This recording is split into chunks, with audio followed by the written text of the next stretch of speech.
तो चलिए, जय हिंद बच्चों, एक बार फिर से आप सभी का स्वागत है हमारे YouTube channel basic coaching centre Dalwahar में। तो आज के हम लोग क्लास में पढ़ने वाले हैं स्पेशल जो है वृत्त के बारे में। ठीक है, आप यदि मेरे इस वीडियो को शुरू से अंत तक देख लेते हैं तो वृत्त से संबंधित आपके जितने सारी दिक्कतें थी, ठीक है, वो थे वीडियो को देखने के बाद ही, पूरा वीडियो को देखने के बाद ही जो आपका सारी समस्याएं, सारी संकटें, सारी जो बाधाएं क्या हो जाएंगे, दूर हो जाएंगे। क्योंकि आपको जो यहाँ 0 लेवल से लेकर जो उच्च लेवल तक वृत्त के बारे में आपको संपूर्ण ज्ञान दी जाएगी, संपूर्ण, ठीक है, जो है थ्योरी, सूत्र, मेथड बताए जाएंगे। ठीक है, तो इसीलिए शुरू से अंत तक वीडियो में बने रहे। आपके वृत्त से संबंधित दिक्कत है तो सारे की सारी दिक्कत आज खत्म होने वाली है।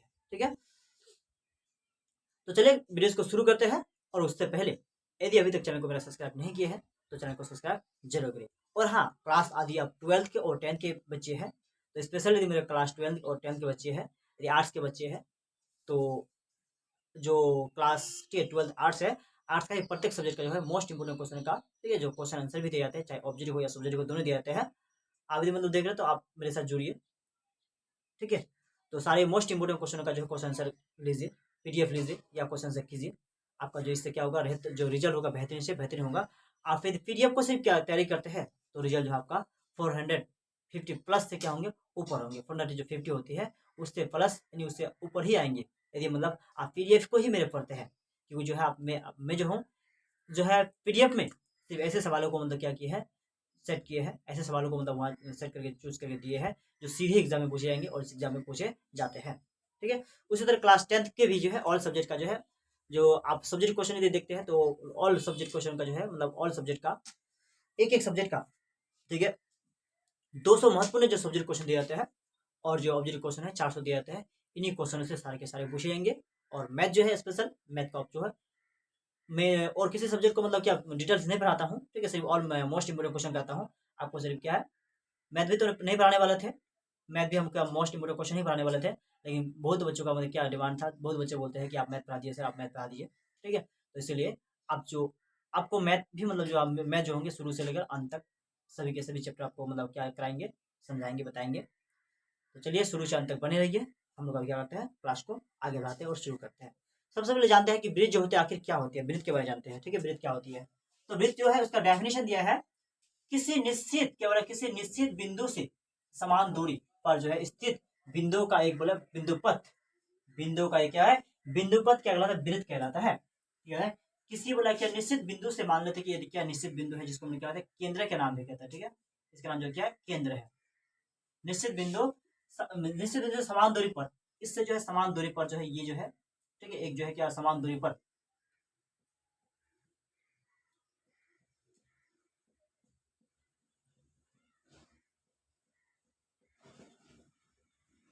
तो समान दूरी पर जो है पथ, समान दूरी पर जो है स्थित बिंदु का बिंदुपथ, स्थित बिंदु का बिंदुपथ जो वृत्त कहलाता है। ये क्या वृत्त है, ये वृत्त का जो क्या केंद्र है, इससे समान दूरी पर, इधर जितना दूरी इधर भी उतना दूरी, इधर जितना दूरी उधर भी उतना दूरी, समान दूरी पर जो है ये बिंदु का पथ, मान लो कि ये बिंदु है, बिंदु का पथ जो चारों ओर से घुमा है, इसी के अंदर जो मतलब क्या इसी का जो चित्र बना है उसको हमने क्या होता है, बिंदु पथ कहलाता है। ठीक है, इसके क्या कहते हैं, वृत्त कहलाते हैं। क्यों जो है वृत्त जो बनता है बिंदु का समुच्चय से बना है। ठीक है, इसमें क्या अनंत बिंदु होती है, बिंदु के जो मतलब क्या केंद्र से चारों ओर जो बिंदु से जो क्या मतलब क्या रेखा बना है, वक्र रेखा जो बना है, ये अनंत बिंदु से बना है। बिंदु का इसमें अनलिमिटेड नहीं, इस इतने बिंदु से बना है कि हम इसके गिन भी नहीं सकते। ठीक है, इसे जो है क्या अनंत बिंदु से बना है, इसे हम गिन नहीं पाएंगे। तो इसी हम लोग क्या करते हैं, इसी जो वक्र रेखा जो क्या मतलब केंद्र से चारों ओर जो क्या मतलब ये जो बिंदु का समुच्चय जो वक्र रेखा जैसा बना है, इसको हम लोग क्या बोलते हैं, परिधि कहते हैं। क्या होता है, वृत्त का हम लोग क्या होता है, परिधि कहते हैं। क्या कहते हैं इसको, वृत्त जो है उसको हम लोग परिधि कहते हैं। इसका नाम देना हो तो क्या देंगे आप, वृत्त का क्या देंगे, परिधि।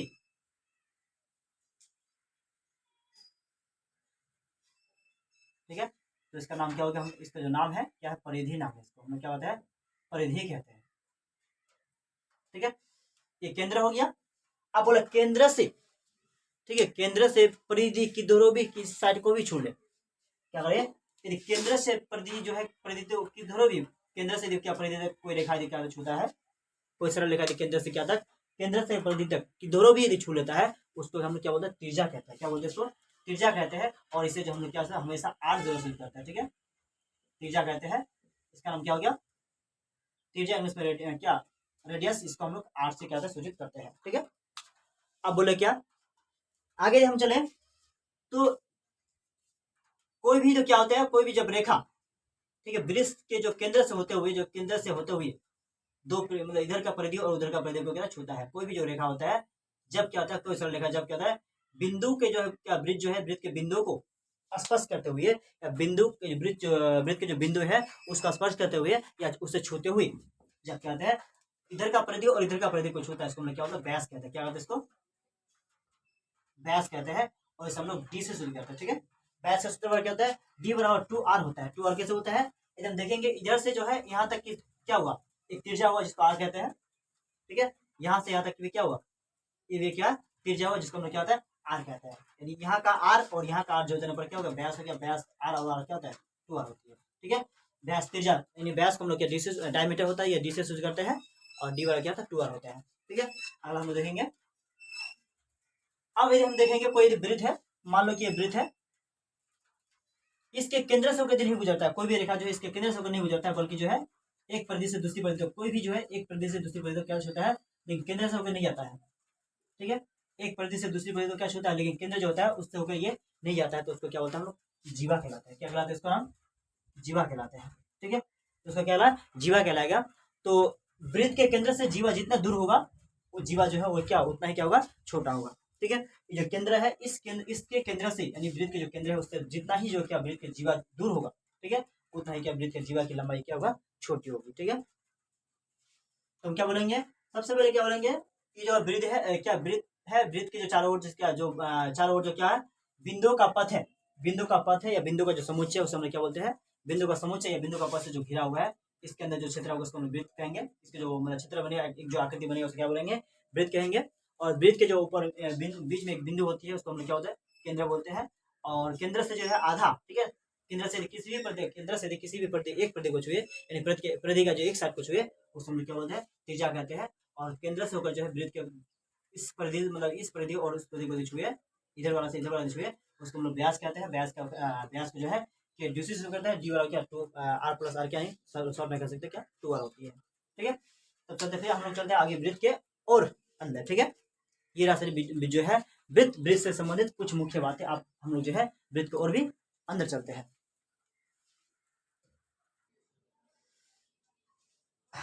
तो चलिए इससे हम लोग आगे बढ़ने वाले हैं। ठीक है, अभी हम लोग वृत्त जो है उसके चाप पढ़ने वाले हैं। ठीक है, वृत्त का क्या, तो वृत्त के चाप परिधि के एक टुकड़े को, जो परिधि होता है वृत्त के जो परिधि होता है उसके एक टुकड़े को, ठीक है, उसके एक टुकड़े को क्या चाप कहते हैं। मान लो कि क्या परिधि है, पूरा का पूरा परिधि है, इसके एक टुकड़े यहाँ से यदि इसका यहाँ एक टुकड़ा हो जाए, मान लो कि यहाँ से एक त्रिज्या से यहाँ से त्रिज्या से काटा गया है, तो इसको हम क्या बोलेंगे, चाप कहेंगे। क्या बोलेंगे इसको, ठीक है, इसी का नाम क्या है, चाप है। ठीक है, यहाँ से यहाँ तक जो दूरी हुआ इसको क्या वृत्त त्रिज्याओं के द्वारा जो है मतलब त्रिज्या से जो एक त्रिज्या का एक जो टुकड़ा होगा यानी एक खंड होगा। ठीक है, यानी परिधि के एक टुकड़े को हम लोग क्या चाप कहते हैं। त्रिज्या तो नहीं, परिधि जो है या परिधि की जो टुकड़ा हुआ यहाँ से यहाँ तक क्या है इसको हम लोग चाप कहते हैं। ठीक है, आगे हम लोग बात करेंगे चाप के बाद जो है अर्धवृत्त के बारे में। किसके बारे में, अर्धवृत्त के बारे में। ये वृत्त है पूरा, यदि कोई सरल रेखा वृत्त के जो है क्या जो केंद्र होता है उसके केंद्र से होते हुए जाता है, तो ये आधा आधा भाग में कट जाता है। ठीक है, जब वृत्त होता है आधा आधा भाग में, मतलब संपूर्ण जो है आधा आधा भाग में कट जाता है। यहाँ से ऊपर मिटा दिया जाए, नीचे का जो हिस्सा बचा क्या, ये वृत्त का आधा हिस्सा है। वृत्त का क्या है, आधा हिस्सा है। तो वृत्त के आधा हिस्सा को हम लोग क्या होता है, अर्धवृत्त कहते हैं। वृत्त के जो आधा हिस्सा है, वृत्त के आधा हिस्सा को हम लोग क्या कहते हैं, अर्धवृत्त कहते हैं। ठीक है, और जब अब जो हम लोग देखने वाले हैं, यानी देखेंगे क्या, वृत्त का खंड। तो वृत्त खंड क्या होता है, किसी चाप एवं उसके चाप से जो किसी चाप एवं उसके चाप से जो घिरा क्षेत्रफल होता है, जैसे कि कोई ये त्रिज्या है, ये भी त्रिज्या है, इनके बीच में जो त्रिज्या और चाप के बीच में जो घिरा क्षेत्र होता है इसको हम लोग क्या होता है, वृत्त का खंड कहते हैं। यानी वृत्त का खंड यानी वृत्त का क्या है, टुकड़ा है। वृत्त का खंड यानी वृत्त का क्या, ये टुकड़ा है। ठीक है, तो इससे हम लोग और थोड़ा आगे बात करते हैं। तो इससे आगे बात करने से पहले इसके बारे में जो सूत्र होता है, इस सूत्र को भी हम लोग जान लेते हैं के बारे में। क्या बार बार बताए, इसके बारे में जो सूत्र होते हैं, सूत्र को एक ही बार जो है बता देते हैं आप लोग को क्या क्या सूत्र होते हैं। तो बात करेंगे हम लोग और थोड़ा आगे की। यह जो बताया गया है कि दो त्रिज्याओं द्वारा काटा गया जो क्षेत्रफल होंगे इसको हम लोग क्या बोलेंगे, वृत्त का, यानी कह सकते हैं वृत्त खंड का क्षेत्रफल कह सकते हैं, यानी त्रिज्याओं द्वारा काटा गया जो खंड त्रिज्या खंड का क्षेत्रफल इसे कर सकते हैं। और इसे हम लोग चाप के द्वारा जो काटा गया क्षेत्रफल है, ठीक है, इसको हम लोग क्या होता है, इसका नाम हो गया हम लोग क्या वृत्तखंड कहते हैं। और इनके दो त्रिज्याओं के द्वारा काटा गया जो क्षेत्रफल होता है, दो त्रिज्याओं के द्वारा जो काटा गया क्षेत्रफल होता है क्या होता है, वृत्त के अंदर जो दो त्रिज्या होता है उसके द्वारा जो काटा गया क्षेत्रफल होता है उसको हम लोग क्या होता है, त्रिज्याखंड कहलाते हैं, ठीक है। तो इसके बाद हम लोग चलते हैं आगे। इसके बाद जो आगे जो हम लोग बात करेंगे कि कोई भी जो वृत्त होंगे उस पर हम लोग कितनी स्पर्श रेखा खींची जा सकती है। जो वृत्त है तो इसके जो वृत्त है इसके हम लोग इस वृत्त में कितनी स्पर्श रेखा खींची जा सकती है। तो स्पर्श रेखा के बारे में बात करेंगे तो स्पर्श रेखा होता क्या होता है, ठीक है, होती क्या है। तो जब क्या होता है, ये जो मतलब बिंदु है जो वृत्त बने हैं ये अनंत बिंदु का एक घेरा है, ठीक है, अनंत बिंदुओं का घेरा है। इसीलिए जो है जब कोई भी जो रेखा क्या होंगे वृत्त के परिधि को छूते हुए जाएंगे तो क्या होंगे, ये भी जो है एक, यानी कहने का मतलब ये है, यानी कि इस तरह हम कह सकते हैं जो वृत्त है वृत्त के यानी एक वृत्त में अनंत स्पर्श रेखा खींची जा सकती है। एक जो वृत्त है उसमें हम लोग अनंत बिंदु में क्या अनंत क्या कर सकते हैं, स्पर्श रेखा खींची जा सकती है, ठीक है। स्पर्श रेखा क्या होता है, जब क्या करे वृत्त के परिधि को कोई रेखा जो है, कोई जो सरल रेखा होता है वृत्त को परिधि को, कोई भी सरल रेखा जब वृत्त के परिधि को है छूते हुए जो है क्या निकल जाए, काटते हुए नहीं, बीचों बीच से नहीं, जो उसको छू के निकल जाए उसको हम लोग क्या बोलते हैं, छूना का मतलब क्या होता है, स्पर्श करना, स्पर्श करते हुए जो निकल जाए उसे हम लोग क्या बोलेंगे, स्पर्श रेखा। यदि कोई ऐसा रेखा है जो वृत्त के केंद्र से मतलब क्या वृत्त के जो है बीचों बीच से या बीच के साइड से, मतलब बीच के जो वृत्त है उसके अंदर से होते हुए जा रहा है, ठीक है, यानी छेद करके जा रहा है, क्या करके जा रहा है, छेद करके जा रहा है, इसे हम लोग क्या बोलेंगे, इसे छेदक, क्या बोलेंगे, नाम बोलेंगे छेदक रेखा, ठीक है, क्या बोलेंगे, छेद करते हुए वृत्त के अंदर से छेद करते हुए जाता है कोई रेखा उसे हम लोग क्या बोलेंगे, छेदक रेखा बोलेंगे। और कोई वृत्त के मतलब क्या होता है, कोई भी जो है रेखा वृत्त के परिधि के कोई एक बिंदु से यानी वृत्त को छूते हुए जा रहा है तो हम लोग क्या बोलेंगे, यानी वृत्त को स्पर्श करते हुए जा रहा है उसे हम लोग बोलेंगे क्या, स्पर्श रेखा, या उसका दूसरा नाम हो सकता है क्या रेखा, स्पर्श रेखा कह सकते हो, ठीक है। तो चलते हैं आगे। इससे पहले जो हम लोग क्या बोलेंगे, आगे की बात करते हैं, आगे पढ़ लेते हैं, आगे में क्या क्या वृत्त के बारे में मिलेंगे।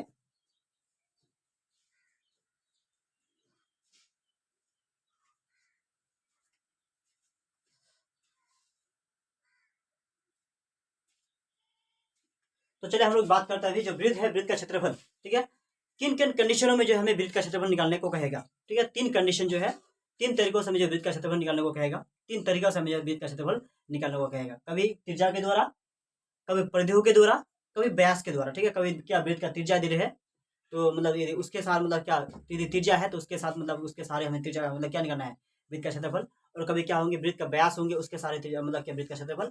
और कभी जो है वृत्त का क्या रहेंगे, जब परिधि रहेंगे उसके सारे मतलब क्या क्षेत्रफल। तो वृत्त का क्षेत्रफल जो हमें तीन विधियों से यानी कि तीन तरीकों से निकाल सकते हैं, त्रिज्या से, व्यास से और परिधियों से, ठीक है। तो त्रिज्या से पहले हम लोग देखते हैं कि वृत्त का त्रिज्या हमारे पास दिया रहे, मान लो कि क्या जो वृत्त है वृत्त का हमें क्या त्रिज्या जो है कितना 7 सेमी 14 सेमी है, ठीक है, जो वृत्त है उसका त्रिज्या कितना है 14 सेमी है। तो त्रिज्याओं से हम लोग पहले जो है क्षेत्रफल कैसे निकालेंगे, तो त्रिज्याओं से क्षेत्रफल जो निकालना है बहुत ही आसान है, ठीक है।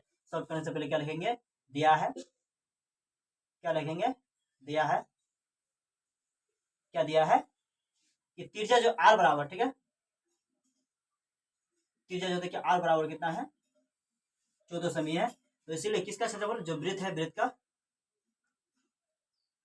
क्षेत्रफल, जो वृत्त का क्षेत्रफल, तो वृत्त का जो क्षेत्रफल होता है क्या होता है, ठीक है, वृत्त का जो हमें क्षेत्रफल होती है तो पाई आर स्क्वायर होता है, ठीक है, क्या होता है पाई आर स्क्वायर, जो वृत्त है उसका क्षेत्रफल क्या होता है पाई आर, ठीक है, स्क्वायर। और जो पाई है इसका मान हम लोग क्या लेते हैं 22/7 लग सकते हैं, या 3 हम लोग को 14 भी ले सकते हैं, ठीक है, 22/7 या 3.14 ले सकते हैं। तो 22/7 हम लोग पूरे करते हुए चलेंगे। तो पाई जो है इसका मान 22/7 है, आर का मान कितना है 14 है, तो 14 इंटू कितना होंगे 14 होंगे, तो काटेंगे 7 के साथ 7 दूने 14, काटने पर कितना होगा 22 दूने 44 इंटू कितना हो गया 14, तो 14 जो कितना होगा 56, 14 जो 56, 56, 56, 57, 58, 59, 60, 61, 62 कितना होंगे आ जाए तो 14 जो 56, 56 का 6 बचेगा कितना 5, 14 जो 56, 56, 57, 58, 59, 60, 61, 62, ठीक है 61 कितना हो गया 600 जो है हम लोग का 16 सेंटीमीटर क्या हो गया ये स्क्वायर होगा।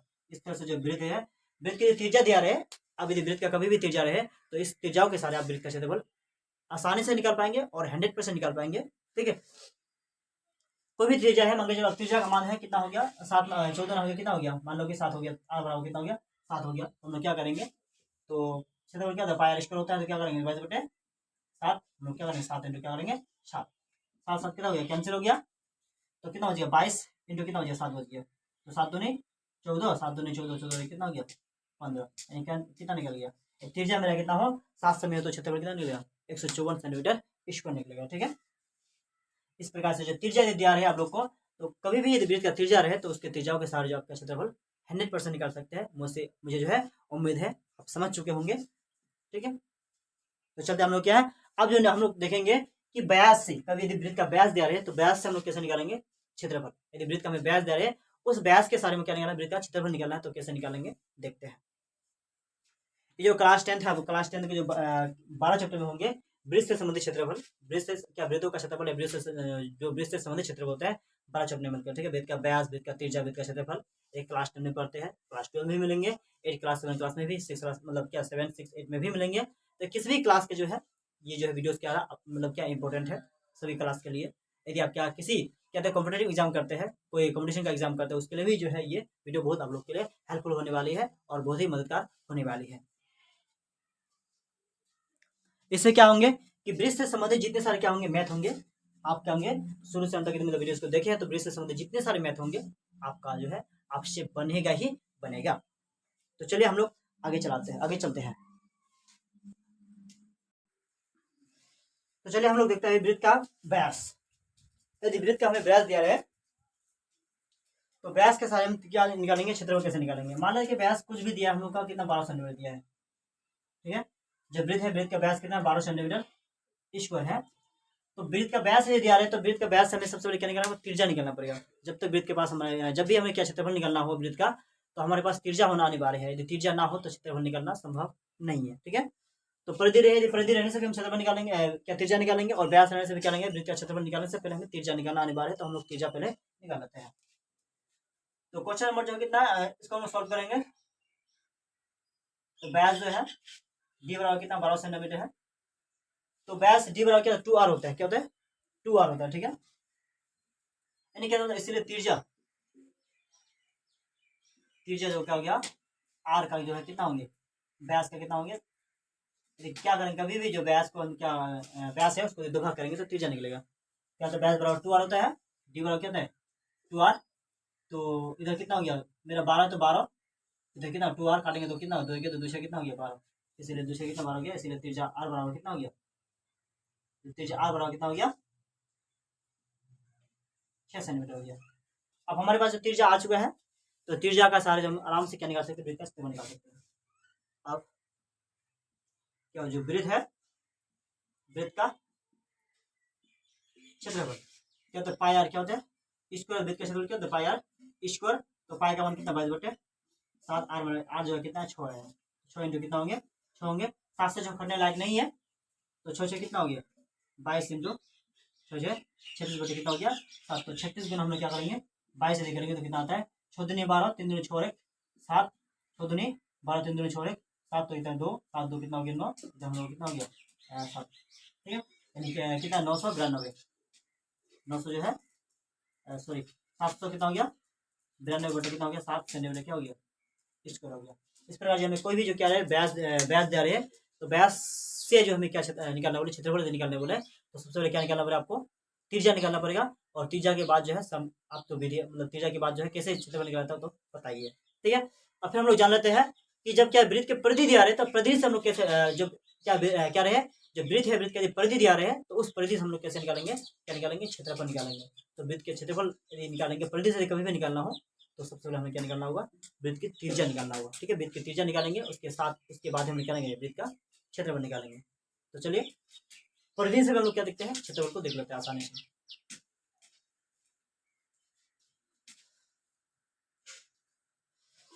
तो हमारे पास कभी भी देखिए वृत्त का क्या है परिधि है, तो उन वृत्त के परिधि से हम क्या निकालेंगे क्षेत्रफल कैसे निकालेंगे। तो सबसे पहले क्या निकालना होगा आपको पहले बता चुके कि वृत्त की परिधि से त्रिज्या निकालना होगा। ठीक है, तो सूत्र क्या होता है वृत्त की परिधि बराबर चूंकि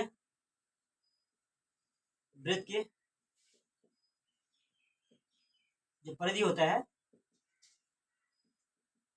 2 पाई आर होता है। ठीक है, वृत्त की जो परिधि होता है 2 पाई आर होता है। तो यदि हम देखेंगे परिधि हम लोग कितना दिया 154 सेंटीमीटर दिया है 154 सेंटीमीटर, आप परिधि कितना 2 पाए, पाए का जब मान बढ़ाता है कितना 22/7 आर में कितना हो गया निकलेगा। तो अभी क्या होगा 154, तो 22 दूनी कितना होगा 44/7 में कितना हो गया आर। तो कोने गुना करने पर कितना होगा, ये बराबर है, इस पर भी भिन्न है, इस पर भी भिन्न है, भिन्न के बीच में कभी बराबर आए तो हम लोग क्या करते हैं कोने गुना करते हैं। ठीक है, तो कितना हो गया 154 गुना 7, 7 चौके कितना हो गया 28 हो गया। ठीक है, और 57 35 35 हो तो कितना 37 हो गया, बच गया 3, 7 के साथ 7 कितना हो गया 10 बराबर कितना हो गया 44 इंटू कितना हो गया आर हो गया। अब यदि हम देखें इस पर गुना तो इस पर कितना होगा भाग होगा, बटा कितना हो गया 44 बराबर कितना हो गया आर हो गया। तो इसे काटेंगे 2 से काटेंगे तो कितना 2 दूनी 4 2 दूनी 4, 2 से काटने पर 2 पंचे 10 और 2 तिया 6, दोनों में 18।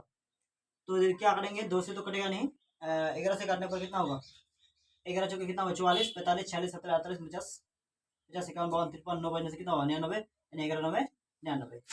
और 11 से काटे तो कितना होगा 11 से 11 दूनी 22 यानी आर बराबर कितना हो गया हमने 49 कितना हो गया 2 हो गया। अब 49 हम लोग का आर जो है 2 निकला, तो तीसरा हम लोग का जो क्षेत्रफल कितना निकलेगा, तो जो वृत्त का जो क्षेत्रफल होता है कितना होता है, अब वृत्त का क्षेत्रफल क्या होता है पाई आर स्क्वायर होता है। तो पाई का मान 22 कितना 7 इंटू आर जो हम लोग का निकला कितना 49/2, 49/2 इंटू क्या हो गया 49/2 काटेंगे 7 के साथ 7 49। ठीक है 7 कितना हो गया 49, ये काटेंगे तो कितना 2 के 2 11 दूनी 22 और काटने लायक नहीं है यानी 11 गुना 7 कितना 77। ठीक है गुना कितना हो गया 49 और कितना इधर बच गया हम लोग सिर्फ 2। अब इधर गुना करेंगे कि 77 49 गुना करने पर कितना 7 में कितना हो गया 63 बचेगा 6 और 7 9 63 64 65 66 67 68 69। ठीक है कितना हो गया 69, 4 से गुनाने पर 4 7 कितना हो गया 28 बचेगा 2 और 7 28 28 और 2 कितना हो गया 30। देखेंगे 3 8 और 9 कितना होगा 16 17 बचेगा 1। ठीक है 6 और 1 7 तो कितना हो गया 3। ठीक है यानी हमारे पास कितना 37 3773 बटे कितना होगा 2 जो सेंटीमीटर क्या होगा इस प्रकार होगा। यदि हमारे पास कभी भी क्या होगा वृत्त का क्या परिधि दिया रहे। ठीक है तो परिधि से यदि क्या निकालेंगे सबसे पहले क्या निकालेंगे वृत्त का त्रिज्या निकालेंगे और उसके बाद हम क्या वृत्त का क्षेत्रफल निकालेंगे। हो चुका है ठीक है 30 मिनट का हो चुका है, इसलिए आज की क्लास में सिर्फ इतना ही। फिर हम लोग मिलेंगे अगले दिन पार्ट 2 वीडियो में वृत्त से संबंधित जितने सारे मतलब और भी बच गए हैं सभी को पढ़ेंगे। उसके बाद जो है क्लास 10 का जो है 12 चैप्टर जिसको वृत्त से संबंधित क्षेत्रफल है उसमें प्रवेश करेंगे। एक एक मैथ आपको 100% समझ में आएंगे। ठीक है 100% क्या आएंगे समझ में आएंगे ही आएंगे। तब तक के लिए आज के लिए इतना ही, तब तक के लिए बाय बाय।